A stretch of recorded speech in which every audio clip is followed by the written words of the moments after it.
Really, listening and speaking in Basque with an Italian accent is really priceless.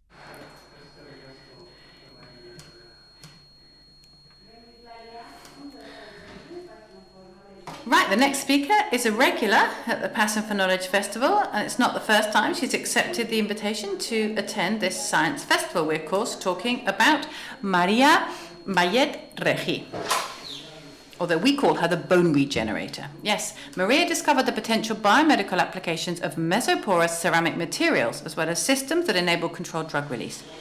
Thanks to her pioneering contributions in this field, she received the King Jaime I Prize for Basic Research in 2018. The research group she directs at the Complutense University of Madrid is developing different strategies to cure bone-related diseases such as cancer, osteoporosis, and implant infections. Moreover, she is the most cited Spanish scientist in the area of materials science in the last 2 decades. Her talk is entitled Biomaterials, What They Are and Why We Need Them. So, Professor Vallet Regí, the floor is all yours.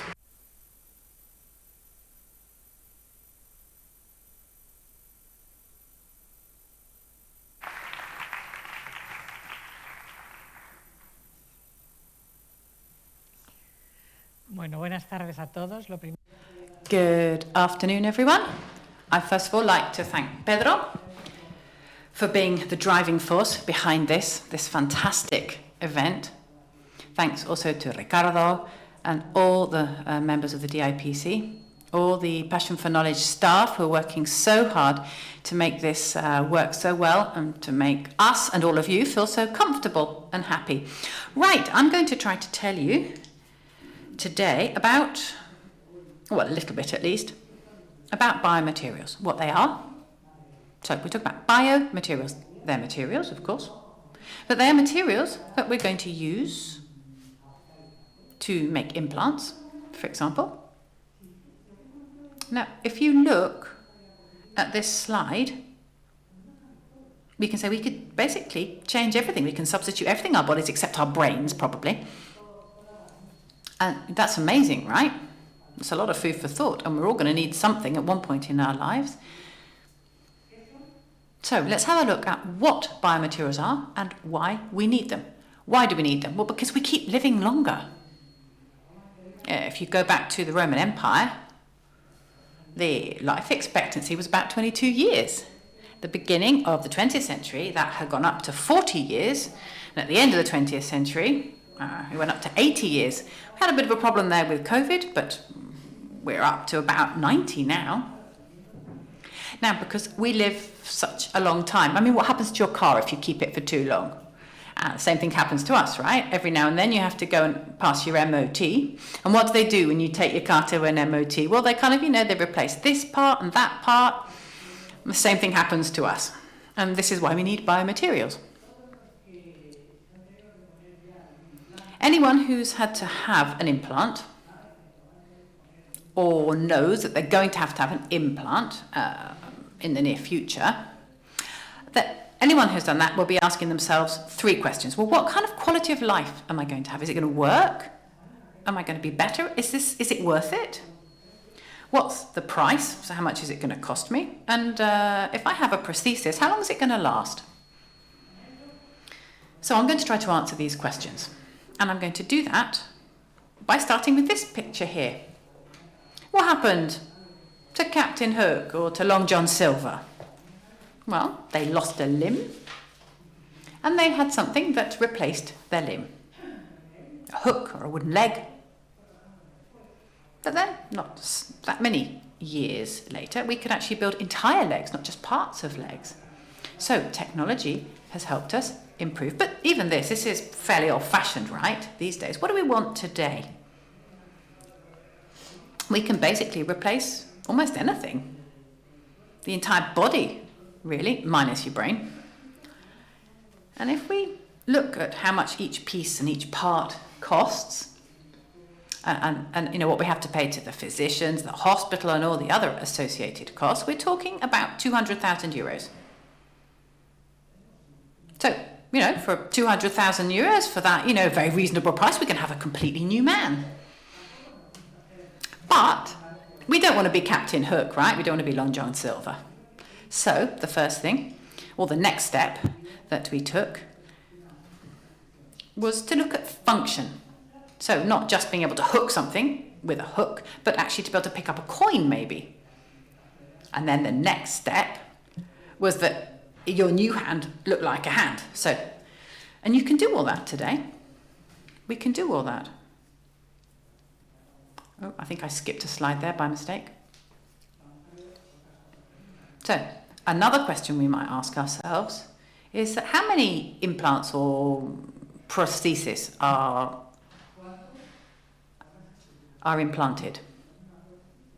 And again, if I have a prosthesis or a prosthetic limb, how long is it going to last? More or less. And then, of course, we're going to think about the different biomaterials that we need to actually build the prosthesis. So in this image, I'm going to answer almost all of those questions. So at this moment in time, we estimate that about 50 million people have some kind of implant or some kind of prosthesis. And some of them actually have more than one. So there are a lot of implants out there. That's the answer to the first question. Second question, how much do they cost? Well, there you've got some prices up there. TI means in Spanish todo incluido. It's like, you know, when you go to a hotel and you get a little bracelet and it's all included. It's all inclusive. That's what it costs. So there you've got the prices up there on the screen. But here, oh, hang on, that went wrong.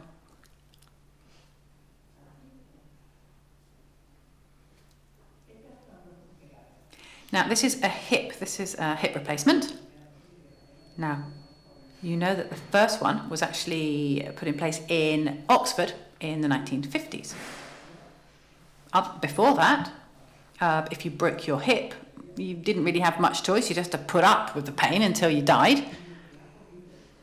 So we have now all sorts of people all around us who've got a hip replacement, who've had hip replacement therapy. And in fact, sometimes they get their prosthesis so young they have to have a new one before the end of their life. So what are the materials that are used? Well, they're generally functional materials. They're usually metals, polymers, or ceramic.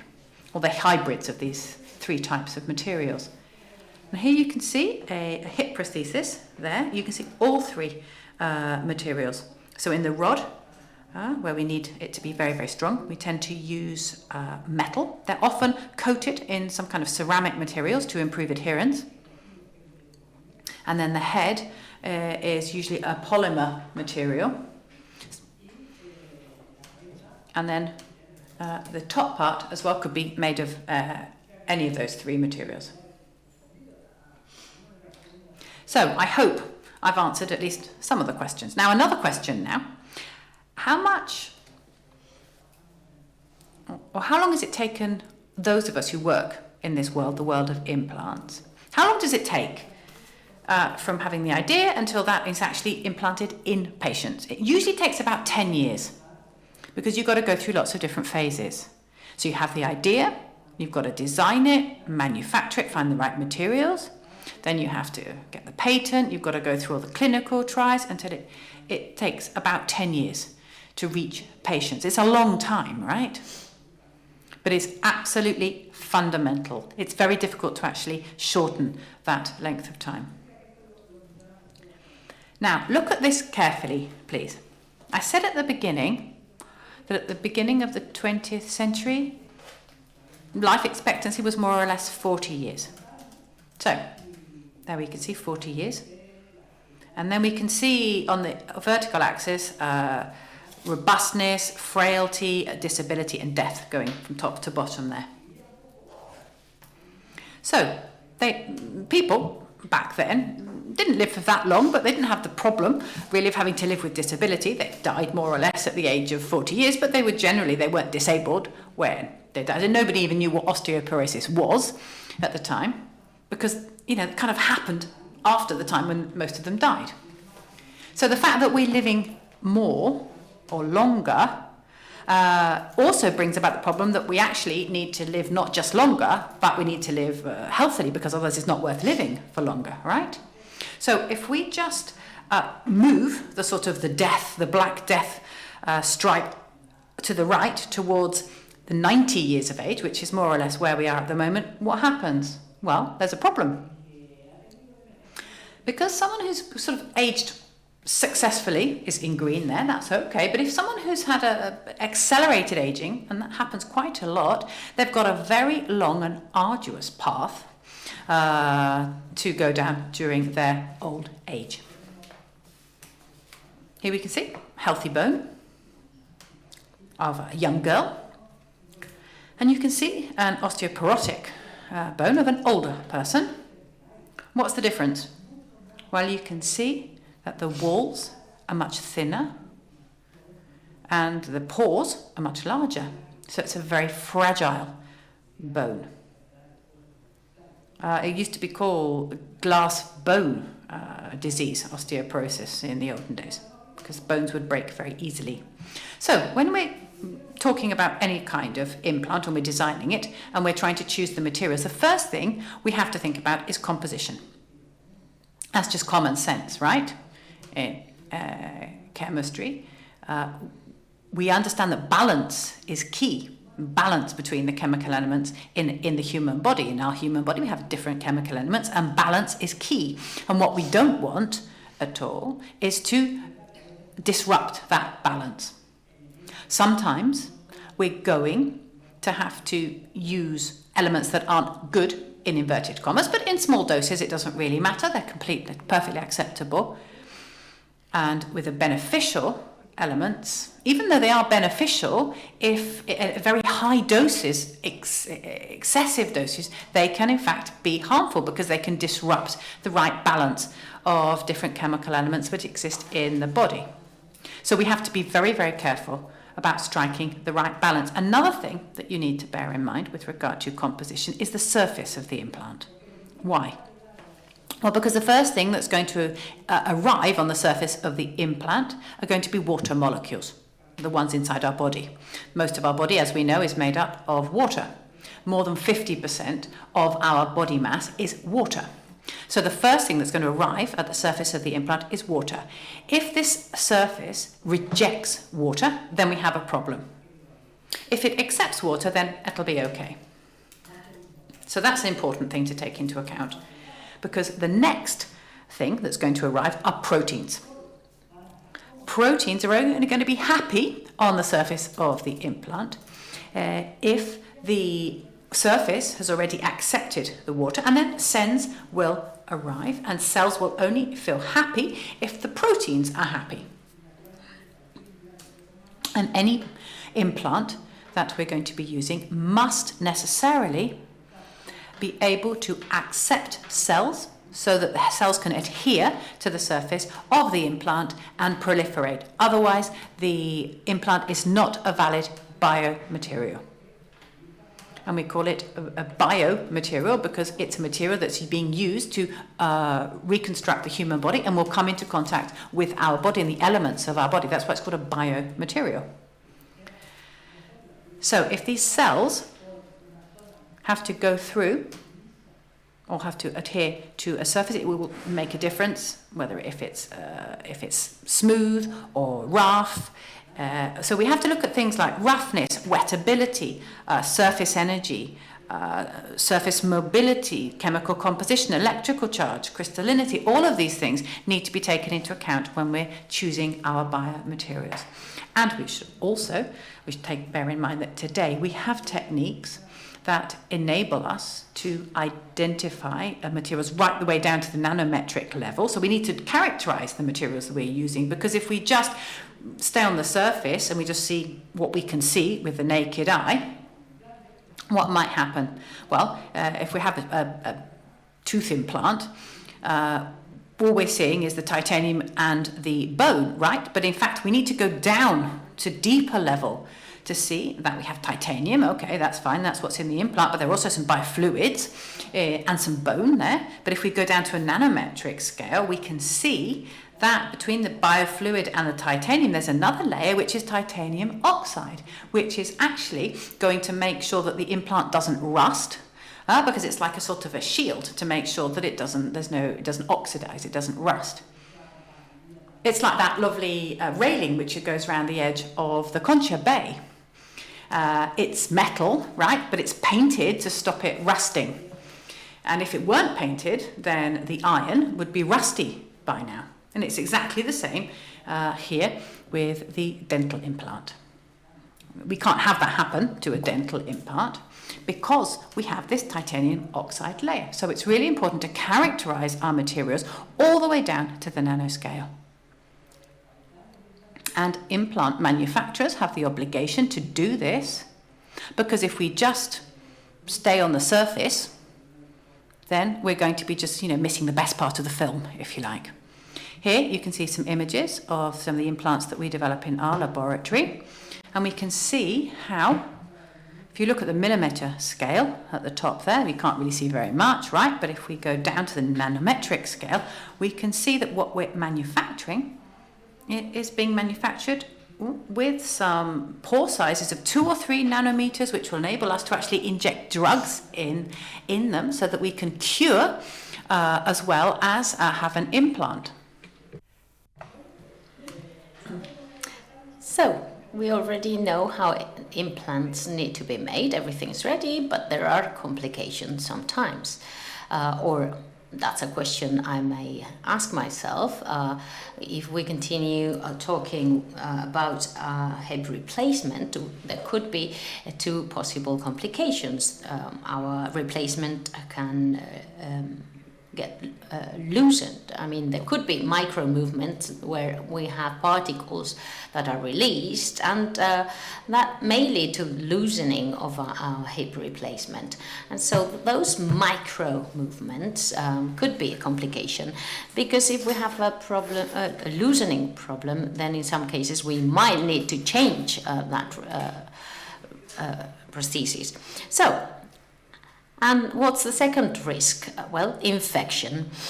Whenever we have an infection in the prosthesis, who is to be blamed? Well, the prosthesis, right? We say, oh, it was wrong, or the physician didn't wash his hands or her hands. Who is to blame? So most of the times, the patient is the one to be blamed. I mean, patients that have an infection in their mouths, they might not be aware about. Well, those bacteria are very smart, and where will they go? Well, they go to that new element, strange element in our body. So very often the infection or the patient is to blame. And what happens when an implant that's been placed, so it is already in touch with our tissues, the body tissues, then what happens to that implant? Then bacteria get there. They're very smart. They always go together in groups, and they create what we call a microfilm. So there's a cluster of bacteria, and we have there some mucopolysaccharides that cover that area. In the same way we use a raincoat when it rains, and that way antibiotics cannot penetrate that area and they won't be bothered by it. So whenever there is an infection, what will happen? Well, antibiotics will be applied, and they go all over the body, but they don't reach this area, and it's precisely there where they need to work, because we have this biofilm created by this cluster of bacteria. So what do we do then? Well, we have a number of different alternatives, but let me tell you something here. Whenever we talk about implants, we are talking about nanotechnology. This was science fiction a few years back, but now it's something very common. We can create nanoparticles that have a size of 100 nanometers, and the thickness of a hair would be 8,000 nanometers, right? Just to give you an idea of this scale. We can do this in the laboratory with many pores that have a size of 2 nanometers. And antibiotics, each molecule of antibiotics has a size of 1 nanometer. we can introduce antibiotics in nanoparticles. We can close them biologically using molecular doors, and this way they'll be able to react to some stimuli. Which will be the stimuli? Well, it could be light, it could be sound, it could be heat, many different stimuli you can see here. So that this system is smart. It could be on or it could be off, like a switch, right? So that we can open the doors so that the drugs are released, or maybe close the doors and the drugs will stay inside. So we can use these nanoparticles inside the implants themselves or on their surface. Well, I'm going to summarize everything I told you about in a video. So if you need to go to hospital for any reason, let's see what happens. Biomaterials are made from natural or artificial components which must be biologically compatible with the human body. They are used to repair or replace damaged natural tissues such as bones, teeth, skin, and in the near future, organ tissues such as liver, kidneys, etc. The aim of using biomaterials is to save lives and improve the quality of life, reduce suffering, and delay the effects of aging in the population. In fewer than 70 years, we've gone from very primitive solutions to being able to regenerate various different tissues. The developments in science and technology have been spectacular. This discipline falls within the field of biomedical engineering and is multidisciplinary, meaning that many professionals have to work together. In relation to bones, more than 2 million bone grafts are currently required each year, and the solutions available include both autologous and donated bone. Biomaterials are essential for regenerating bone in unfavorable situations, such as when there are critical defects or infection occurs. Autografts are the gold standard, as their pores or different sizes, osteogenetic biomolecules and stem cells make them osteoconductive, osteoinductive, and osteogenic. However, autografts have limitations, such as the amount of bone available and increased surgery time, morbidity, and pain. One option is to use tissue engineering. In all these implantable biomaterials, science and technology are coming up with new designs and combinations, new coatings, and new design and manufacturing technologies that will revolutionize the field of implants in the short term. Biomimetic materials, functional biomaterials, nanotechnology, finite element modeling, additive manufacturing, 3D printing, tissue engineering, drug delivery. In addition to regenerating tissue, new biomaterials must provide mechanical support during healing and avoid possible infection processes caused by such surgery. Tissue engineering approaches aim to regenerate bone using stem and pluripotent cell therapies. Bone tissue engineering starts from biocompatible porous supports, often made of bioactive bioceramics, calcium phosphates, bioactive glass, osteoconductors, which are decorated with osteoinductive molecules and in which osteoinductive cells can differentiate and proliferate. But all this has to come from the laboratory to the patient, which is why translational research is so essential. Bueno, pues hasta aquí. Well, this is it. Whenever something happens, we go to hospital, and this is what will go on. But what are we researching into now concerning biomaterials? What will our children get when they go to hospital? Well, it would be very different from what we get now. We will move from replacing to repairing, which is what we do now. And then we will move on to regenerating. Well, thanks to tissue engineering, among other things. And for that, we need to isolate cells from patients. We need to make them proliferate. We need to see them on a scaffold, like the ones I showed you earlier on. And there will be different sizes of scaffolds. And then once they've proliferated, and they're ready. A surgeon will place them on a human body. That's all about tissue engineering. And look at this. Let's carry out a reflection here. We said that aging 100 years ago, in early 20th century, was not what it is now. People would die in their 40s, right? But what happens now? If you look at this, we have here the normal current aging process, and if we're very optimistic, the last fourth of our life, we are in pain, we hurt, we've got many issues. What do we want to get with regenerative medicine? Well, we want to have this same situation we had in the 20th century, but maybe in the 21st century, where we can live 90 years, but without disability, without problems in our sight, in our hearing, without Alzheimer or Parkinson's. And for that, some of the main objectives of regenerative medicine would be to regenerate bone marrow, optic nerve, retina, hearing nerves, etc. If you have a heart attack, you want to have cardiac regeneration after it.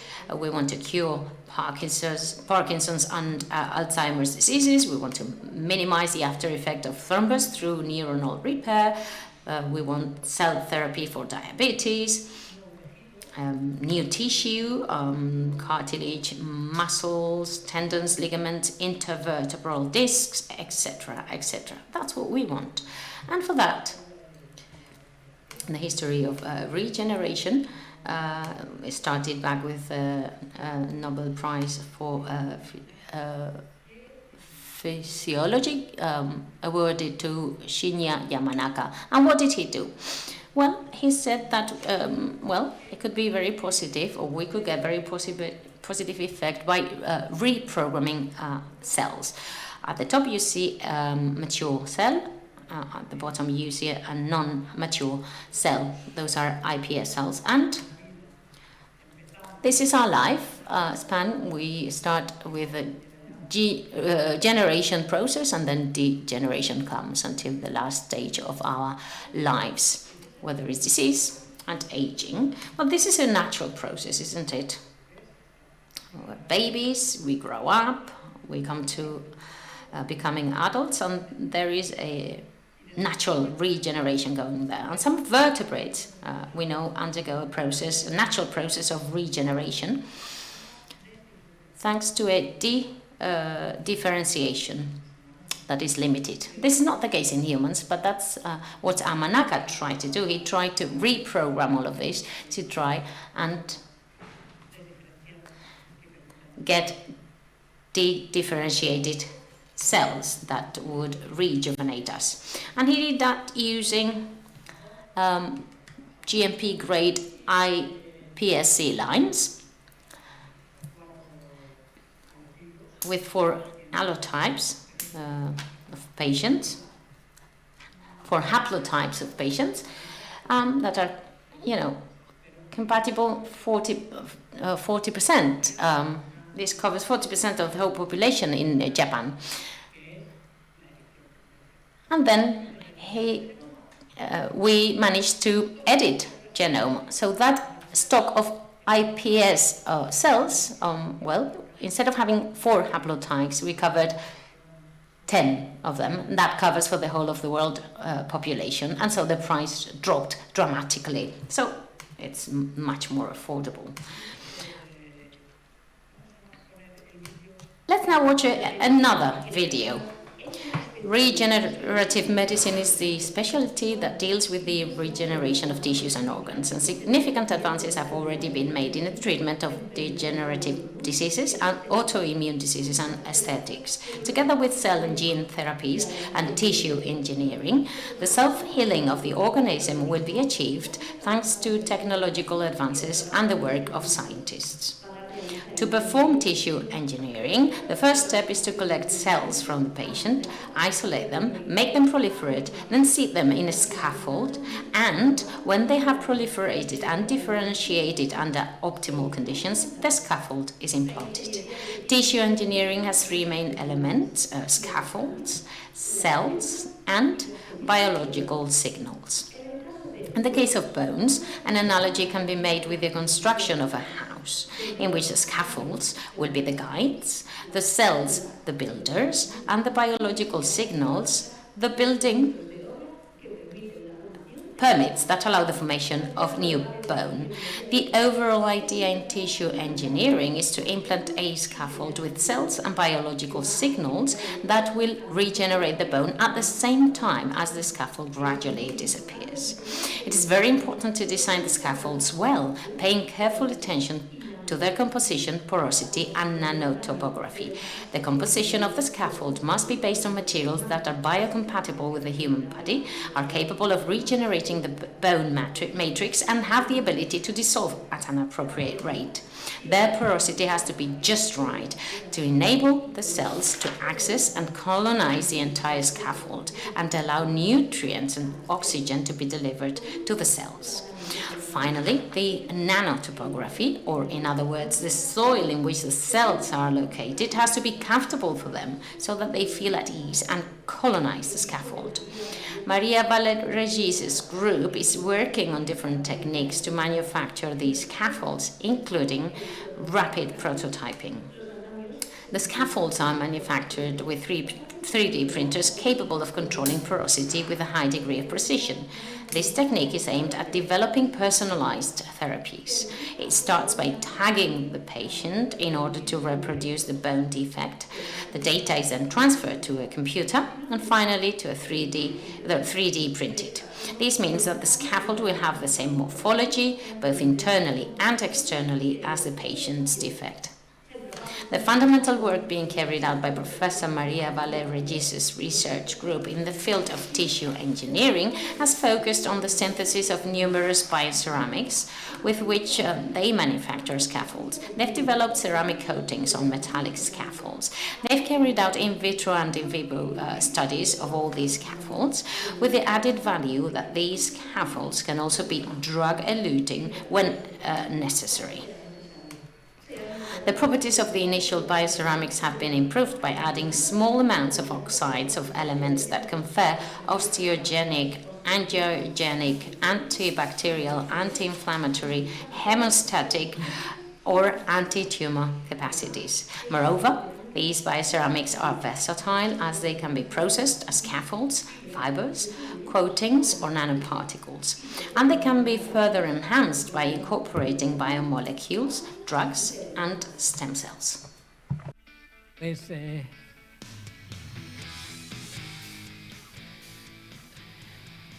con esto ya quiero terminar.